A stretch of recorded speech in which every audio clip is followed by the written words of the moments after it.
ஊழல் வழக்கில் சிக்கி சிபிஐ நீதிமன்றத்தில் நிற்கும் அன்புமணிக்கு ஊழல் குறித்து பேச என்ன தகுதி இருக்கிறது என திமுக பொருளாளர் மு க ஸ்டாலின் கேள்வி எழுப்பியுள்ளார். 3ஆம் கட்ட நமக்கு நாமே விடியல் மீட்பு பயணத்தை மேற்கொண்டு வரும் ஸ்டாலின் விழுப்புரம் மாவட்டம் திண்டிவனம் பகுதியில் மக்களை சந்தித்தார். கூட்டேரிப்பட்டில் பொதுமக்களிடையே உரையாற்றிய அவர் ஊழல் வழக்கில் சிக்கி சிபிஐ நீதிமன்றத்தில் நிற்கும் பாமக நாடாளுமன்ற உறுப்பினர் அன்புமணிக்கு ஊழல் குறித்து பேச என்ன தகுதி இருக்கிறது எனவும் கேள்வி எழுப்பினார்.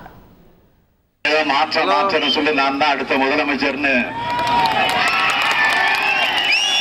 முதல் கையெழுத்து போடக்கூடிய அளவுக்கு அடுத்த முதலமைச்சர்னு சொல்லிக்கிட்டு இருக்கவங்களா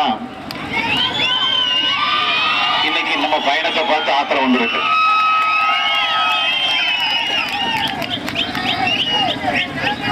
ஊழலை பத்தி பேசுறதுக்கு யாருக்கு தகுதி வேண்டாம் நான் கேட்கிறேன்.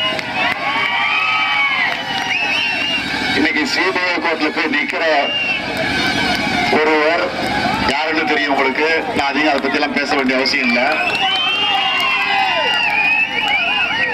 ஆக அவர் ஊழலை பத்தி பேசுறார்.